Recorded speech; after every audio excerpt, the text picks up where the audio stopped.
G'day folks, we've got a stonking track saw comparison. Dwayno is absolutely pumped about this. He froths track saws. What are we doing? Today we are looking at the Bosch, Dewalt, Metabo, Festool and Makita cordless track saws. Yep. No leads here. We're going to see which one we like the best, test them for power, how accurate their cuts are, how good are their settings, and then give you recommendations for what to buy. We're going to smash it now. Rightio, so just to quickly set the scene, we are well aware this is not 100% apples to apples. You cannot get a replacement blade for all of these saws that is the same. So we can't run a Diablo on all of them. So what we are doing, which is also I think fair and smart, is we're running them on the factory blades. That's where we're coming from. Indeed. Also, these do not have the same battery sources all the time. We've got a couple of 18 volt units in there, the Bosch and the Metabo. The Dewalt is running its 54 volt Flexvolt system. Makita is a 36 volt unit that runs on two 18 volt batteries, and Festool is an 18 volt but it also has two 18 volt batteries, where you get more power from running the second battery.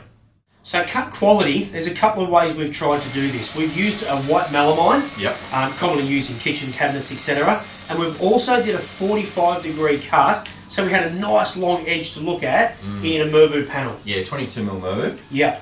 What we've got, we rated it 5 out of 5. Actually, just speak quickly to that. Yeah, so we've got different weightings for different categories like power, cut quality, ergonomics, etc. We've given cut quality only out of 5 because we think that it's not as important maybe as some other categories, but also because what we're really doing here to a large extent is rating the quality of the blade, and blades can be changed. For sure, they can. So, but clearly we're sticking with the proprietary blades at the moment. Makita and Bosch have come in a 5 out of 5. They were both very impressive cuts. They were. And if we can have a small asterisk to say this was just ahead of the Bosch. Especially in the melamine. Especially in the melamine. Like, it was amazing. It had almost zero tear out on the top. Now, this is a 1.45 thin kerf blade. Yes. It is incredible in this. We still have some reservations for the big heavier cuts later with this blade, given that it's so thin. But right now, absolutely incredible, and the Bosch did a beautiful job. Also, that Makita is much faster in its RPMs than the rest of the field. Oh, that is too. That might have helped it in the melamine as well. You're correct. Metabo is next, very close. That was a 4, so it did really well. Correct. Then the Festool, and the Festool has a thicker blade to note, but Festool's critical on that. They go, hey, our blades are not going to walk and move, so they say you stick with our blade and it's going to cut well. Yeah, that's the their fine cut blade. And it's worth noting as well that in this group, the blades are very comparable. None of these aren't running ripping blades in some and melamine blades in others. They're all a fairly similar tooth kind of blade. Well, they're all saying, all companies are going, hey, these are precision tools. Correct. So Dewalt came in last, and it seems a bit harsh to say 2 out of 5, but honestly, for a precision cut, for a fine cut, 2 out of 5 is exactly where it is. Yeah, it was leaving too many marks in the timber. Right, now another thing we wanted to touch on is dust extraction, which is a very important element of a track saw, a plunge saw. For sure. However, we didn't want to score it because we can't really do it scientifically enough to feel comfortable doing so. So we're going to tell you what we saw, and we're going to give you some slow-mo footage and let you make up your own minds. What we did find was that the Metabo was amazing. Yeah, it was stunning, absolutely stunning how little amount came off that. Can I just quickly jump in and say, the best way to get full dust extraction working for you is to have a sacrificial piece of timber or something, a foam, underneath your material perfectly, so that it has the ability to draw all the way. On a job site, not always perfect to do. So agreed. Yeah, but the Metabo is stunning. And the Festool's not far behind. Absolutely, real close. Very good. The Bosch lagged the pack, for sure. Yeah, that was at the bum end, wasn't it? It was, and the other two sat in the middle. Also, it's worth noting that we used the same dust extractor, the same hose all the way through. That was the Festool CTM MIDI, just because the adapter fit them all, it worked perfect, it sat right, and honestly, the hose on the Festool is the best hose of any dust extractor I've used. It's not corrugated, it doesn't grab and jag on stuff. Pricey, but it worked. Absolutely. Okay, so now we jump on to power. Power's a bit of a funny one. You wouldn't think, oh, power for track saws, but it does make a difference. Whether these have got some good grunt on it, doesn't it? Because they're battery. If they're electric, we probably wouldn't even be talking about it, really. True, that's fair.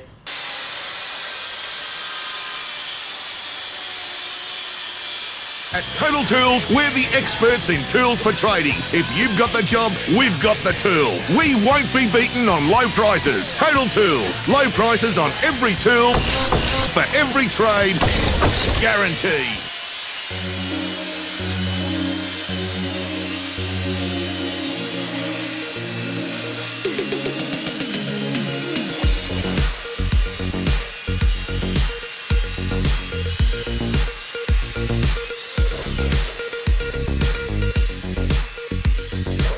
Now, 10 out of 10, first place, the Dewalt Flexvolt unit, so much power. You can see it in the size of the motor. It's a behemoth of a saw. It's the biggest form factor and everything as well. However, we did feel that it was let down by its blade. Yeah. Because even though it had so much grunt, we kind of had to push hard. We had to push that the hardest, even though it had all much grunt out of all of them, didn't we? Because we felt the blade was holding it back. Yeah. Notwithstanding that it still cut everything fastest. Yep.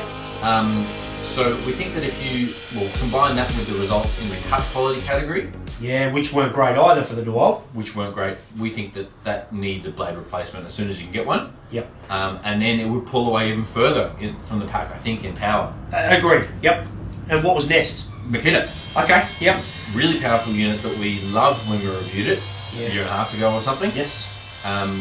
And of course, its thin curved blade is giving it a really nice little... it gives it a hand, doesn't it? It does. So yes, it's a powerful unit, but this thin curved blade, even through the thicker stuff, when it works right, really does help it. We've got to say, we swapped over to the backup unit. We have a backup unit for every one of these during comparisons. Yep. We swapped back to your unit here because we had issues. So we tried two blades. It wandered. It was wandering away from the track, bind up, had to stop and restart. Yep. So when we went to Dwayno's saw and put the blade back on and another blade, it worked a treat. So we think we had a saw issue. But there's plenty of water cooler conversation, I'm going to call it, that these super thin curved blades wander, warp, buckle, move out, and it can buggy your job up. Yeah, so we're actually not a huge fan of it, but great units nonetheless. Yes. Festool got a 7 out of 10. Nice, powerful saw, so smooth to use. Yes. Really, really nice. Again, lots of extra juice because of that second battery. Yep. The single 18 volt battery saws still did quite well. Yep. Bosch at 7, Metabo at 6, and realistically, ripping 45mm LVLs or, you know, Merbu on a 45-degree bevel, these are not everyday tasks for a track saw. No. But if they were for you, those units go a fair bit slower in that material. They do, yep. It can still do it and do it well. Yeah. But if you're doing that as a regular thing, those two probably aren't your beasts. No. Unless you're prepared just to take a bit more time than rock and roll. But, you know, if you're cutting plywood or melamine or, you know, 19mm MDF, whatever, or flooring, yellow ton, those tools have plenty of power for those tasks. Stacks, absolutely. Right, we're just going to try and quickly touch on tracks as well and their prices. It's worth noting here that the Festool are the original plunge saw. They invented this system. Their track is very nice. It's very sturdy. The joiners are excellent. Yep. It is quite pricey at $235 per 1.4 meter track. The Makita is the most similar, isn't it? Oh, it's fair to say it's an identical track. Yep. Couple of small tweaks, but it's also very affordable at $99. Very affordable. I'm pretty sure they've taken theirs and whacked a bit of blue on it and a few little things changed. Including the grub screws, which are an Allen key, which is annoying. Oh yeah, yes. Allen keys should be gone from tracks because they're painful. Who keeps that tiny Allen key in their pocket just in case? Anyway, we'll move on. I consider these the standard tracks as such. Correct. That's what we probably move forward with. Yep. Outside of that, you've got the Metabo that has a track with a slightly different joiner. It's a wide panel type joiner, which I love, and it's just a flat screwdriver. 4 cams, pop it, the thing's joined. Correct. Apart from that, it is much the same as these tracks. Yes, same correct. sort of form factor and all. And that's why you can fit a standard block joiner, I'm going to call it, inside it to make it super rigid if you really want. As well, you could buy an extra piece. Yep. Definitely. It's quite an expensive track at $215. Yep. But a nice system. I like what they've tried to do there. For sure. Jumping across to Bosch. Oh, the Bosch. So the Bosch, again, have their 1600 long tracks. Yep.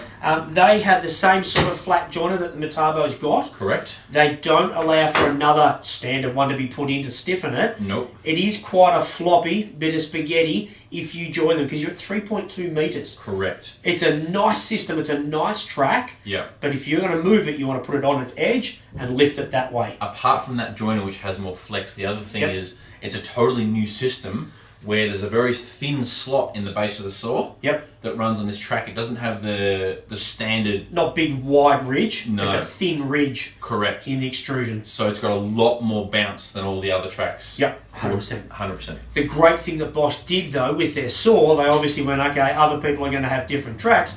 You pick the saw up, you pop a plastic piece out of the bottom of the track, bottom of the base, and put it on a standard track, as we're calling it. Correct. Those tracks cost $159 each, so reasonably affordable. Okay, yeah. Unlike the Dewalt, who charge $279 for a single 1.5 metre track. Yes, that hurts. Yep. Agreed. That's a bit of coin. What we would say is that they've got splinter guards on both sides. Really interesting. So, which is really cool, because I run a timber blade and an alley blade on my track saw. I love the fact that I can do that. Yeah. So if I was going down the side of DeWalt, I actually think you've got a lot more flexibility in running those blades with a dual splinter guard. The downside is you can only put one joiner in it, right down the middle, and that makes it less sturdy and less able to keep it straight easily. Potentially, yes. We didn't have any issues when we mucked around with it, but yes, you're right in that. What I would say, for super fine detail and lots of what fits on what, head across to our Instagram. We've got an IGTV video up there. We go right through all of this in more detail, but I think that's enough for here. Right, I've included the specifications for all 5 units here. If you want to have a look, please pause now, because we need to keep moving. Alright, we're going to move into a new category called user experience. We've rated this out of 10 because it captures a lot of important things, like how comfortable the tool is to use, how easy to adjust it is, how intuitive it is. Yep. Festool gets a 10 out of 10. It is ahead of the pack in all of those ways. Yeah. We really like the depth adjustment on this unit, especially. It's a spring-loaded, movable depth adjustment. Press your thumb on it, slide it up, individual indents for every millimetre. It's brilliant. Can't be beaten, can it? Yep. The bevel adjustments. Your little cam locks for your base. For your, for your track. To get rid of your track slot. Yep. It's got a kickback stop. Electronic kickback stop, which is only important. one? Yeah, it's the only one on all 5 of these. I think that's cracking. Yep. Everything that's green does something. Everything is highly visible. Yep. And it's a pleasure to plunge and to use. Certainly is. It's also got a fine adjustment for you get your blade sharpened or rejuvenated as such. It's got a very slight micro adjustment that can allow for that. It also has a micro adjustment, so if your bevel goes out of whack ever so slightly, you've actually got a slight adjustment to allow for that. I don't see that on any of the others. No, it's variable speed also. It sounds lovely. Yep. It's high quality tool. Don't forget, we're not just talking about little gadgets in this segment, we're talking about the overall user experience. Duano and I are sitting at nearly 13 hours now, just today. We've used these plenty, but just today, I'm going to say that running material after material, different tracks, trying different things, this is sublime to use to press, plunge, and just push. So next we've got the Metabo. Again, fair to say, very sweet tool to use. 9 out of 10. 9 out of 10 on that one. 1mm increments on your plunge depth there. Yep. Also has a single button to go to your -1 and your 47. Yep. Which is really nice. You're not sort of fiddle-farting around trying to find which button to do what. Correct. So they've made it very easy to figure out. They have. It's almost similar to what the Festool and the Bosch do. Anything red does something on the tool. On the negative side, it is a mill out of the box for its depth cut. Yes. Cut depth. And it was also slightly out with its bevel angle, but that can be easily adjusted. Correct. Yep, you do have that. Now, what you also have, and it's the only one that seems to have it, is a micro adjustment for your plunge depth. So if you're really critical on it, drop it to your 25mm and you can micro it perfect. Also, its variable speed motor is beautiful. Yep, it's very nice. In third place, we had a Bosch with an 8 out of 10. It was, again, a very intuitive and smooth tool to use. The bevel adjustment had the 1mm detents. Spring load again, beautiful. Beautiful. Yep. To change the bevel up to 47 or down to -1, single button like the Metabo. Yep. Everything red does something. Very intuitive, lovely saw to use. However, it wasn't all perfect. Again, it was a millimetre out in its depth out of the box. Out of the box, yep. I wasn't a big fan of the LED panel, the 6 speeds there. I like just a knob just to turn. Maybe we're just old farts, but yeah, we'd rather just a dial and a button. Yep. That's the way they're going, but it's not 100% for us, is it? Correct. You didn't enjoy the actual safety. No, I didn't. Where you put your thumb on and then you sort of safety and then you plunge down. The way that I work, I hold my thumb on that as I'm going through. And you apply pressure. Yeah. To keep the saw down to keep as it you down. need to do in that position. Whereas you seem to roll your thumb over. Maybe I'm just weird. For me, it was uncomfortable. Yeah. But maybe it's just the way that I do it. It's a bit sharper, and if you're going to use this saw regularly, you definitely need to get used to the idea of flicking your thumb after off. You've pulled the trigger, taking your thumb off. Because the edges are sharp, aren't because it's not comfortable No. to use that way. No. Otherwise, it's a very nice saw. Yep. Rightio, so the next one we're on to is the Makita. I just want to really quickly note, Makita and Dewalt, they're the two oldest units here. A few years older than the others. So a few of the comments we're going to make now, I firmly believe in the next updates that will change. Let's hope. But we're talking about user experience for now. 7 out of 10? 7 out of 10 for this one. We just feel like a few of the depth control, etc., are a bit rudimentary, didn't we? They're pretty simple. There's no detents every millimetre as you go down. Yep. There's no detents at all on the unit, except for... As in clicking detents, yeah. Yeah, except for on the bevels where it's going to stop at 0 and 45 for you. Yep. The bevel is fine. Yep. Does have 22.5 locking points. Locking points, which is on your nobody bevel. else has, which is great. Yeah. What's really hurting this one though is that out of the box, 3 mil wrong in the depth plunge. Yes, now it's not just this one. No. Our backup one, Yep. absolutely identical, which is great because it's continuance, but it's a continuance of an issue. Yes. Yeah, the QA is consistently inaccurate, it seems, on, on the depth adjustment.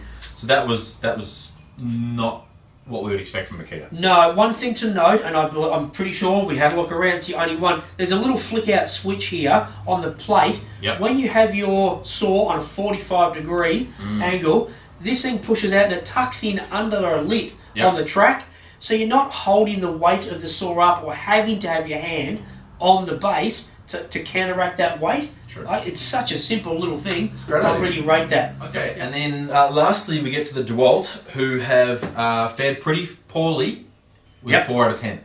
Yeah. We actually discussed this for a long time, but we think that score is warranted for several reasons. The first and most obvious one is that the plunge mechanism is weird. It is weird. It's not just us. No. There's others, and I was interested to see. Because surely, you get used to something, don't you? Yeah. I'm not used to that, and I don't like it. No, all the rest just pivot off one point Yep. and plunge, and this has got this kind of, it comes down parallel to the workpiece. I don't like it, and neither do you. Like the Makita, it's fairly rudimentary in its controls. Yeah.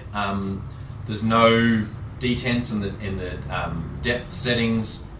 Or, yep, sorry. It's a nip-up knob rather than a spring-loaded piece. Even worse, in the bevels, it has no -1, so you can't do a back cut. Nope. And it doesn't lock at 45. It just swings freely between 0 and 47. So all the others at 45, they go, oh, are you sure you want to go to 47? Yeah, then you got to press a button to go to 47. You'd think that's a standard. Agreed. 0 or a 45, it should have a lock or a block. Correct. On the positive side, it's variable speed that goes up to 7 felt very nice. Did. Very smooth and good quality. It was a mill out, like most of the others, except the Festool. Yep. In its depth out of the box. But it has one massive extra thing that you want to talk about. I do, and no one really cares about us lefties. But for a left-hander, this saw is actually unusable for more than a few cuts. Yep. The reason being the battery on the top, where it's sitting, it's only about 30 mil from the handle, 35 mil. Yeah. As I'm grabbing the handle, my knuckle is pushing on it the entire time. Yep. Now the whole idea of a track saw is you plunge it down into waltz and push it forward. The whole time it hurts your knuckle. So for a left-hander, they have to change that in their update because it's unusable for me. Yeah, many tools are made for right-handers and are not that great for lefties. This one, Dewalt have not considered at all left-handers. No, they must have considered that there was no other option and it just had to go there so bad. Like, there's only 10% of us in the world, but for me, I would never buy that saw purely because of that, because it's actually unusable, which is what we're talking about. User experience here is what it felt like. 4 out of 10 is actually very generous if you're a lefty.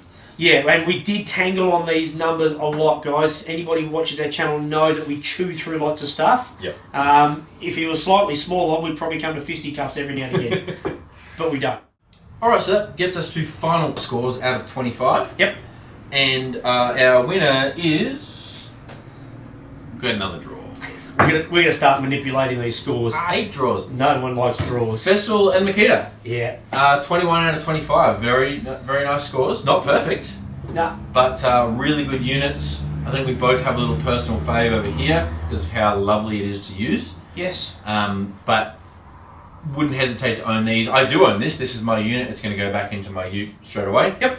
Fantastic saws. Yep. We are not fanboying over this. We need to make it very clear. We chewed and spat out and chewed again all the different bits and pieces. But this is just sweet to use. It came out of the box perfect. It did. It deserves it. It does. Now, not far behind at all, we have the Bosch with a 20. Is that right? Yeah, I think 20. Lovely tool to use. That one you can't buy as a kit. Neither can you buy the Metabo in a kit. At 19. Which got a very good score of 19 as well. Yeah. So the range of scoring of those 4 saws, really tight. Yes. Yeah. All really, really nice saws. And then following the pack up is the Dewalt, which realistically, if you're on their battery platform, you're probably still going to go that way. It's very powerful as well, but it's certainly not the saw that the other 4 are. No, you're a right-hander and you're on Dewalt platform, go, because there's some good things to it.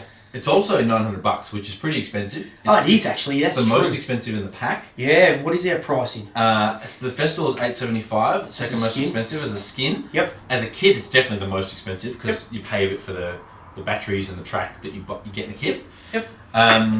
Then you get the Bosch at about $780. Okay. So a fair bit more affordable. The Makita at $740. Yep. And then the Metabo at $700. Okay, so that's the most keenly priced. Yes, it is. Yeah. Okay. So anyway, we think that most of those prices are quite reasonable for the tool that you're getting and for the quality that you're getting. For sure. We need to mention a few other things that are just elephants in the room with these tools.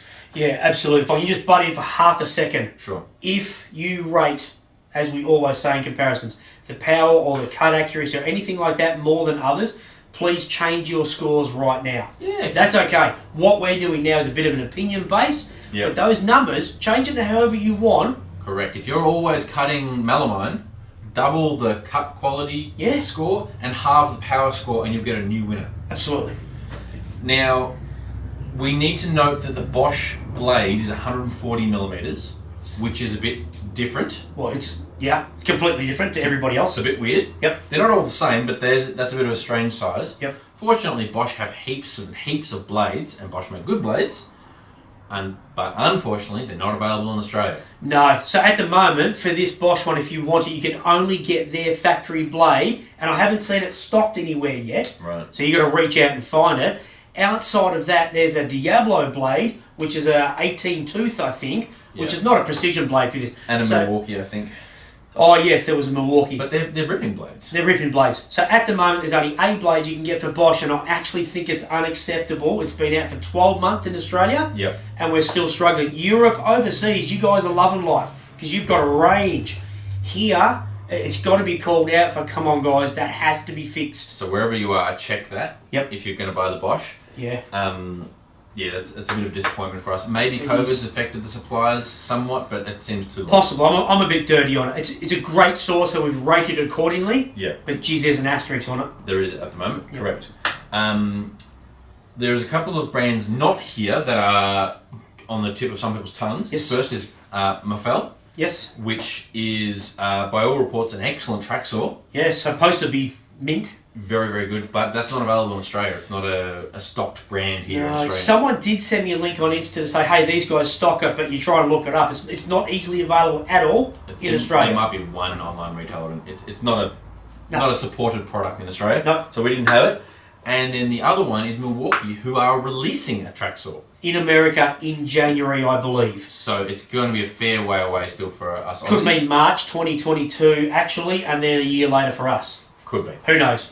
Who knows? Anyway, we're still spoilt for choice. We've got plenty of brands to work with here. We are. And we hope that the data we've given you is enough to make a good decision about what you want to buy. For sure. 2 little points of interest just to note in regards to, we spoke earlier about dust extraction, but the availability of Bluetooth adaptability from Makita straight to their dust extractors. Yes. Press the trigger and it goes on, or can go to a module that you can add to any 240 volt. That's for the 601. Yes. The DSP 600 doesn't have the Bluetooth, so Be careful. Know what you're buying. If you really want dust extraction, auto dust extraction, go with that.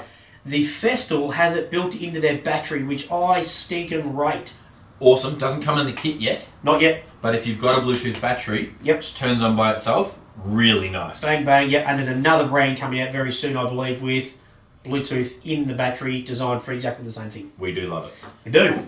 Now, please head down in the comments. Tell us what you like, what you don't like. If you're going to slag someone off, tell us why. Yeah. Or if you love a product, tell us why, because we want all that data in the comments for people to read through. This is your forum. Get a bigger story. Yep. Hit like and subscribe. Please share the video. We'd love to keep making more comparisons for you. Absolutely. Always on Instagram, so if you've got any questions, that sort of stuff. Do you have a job?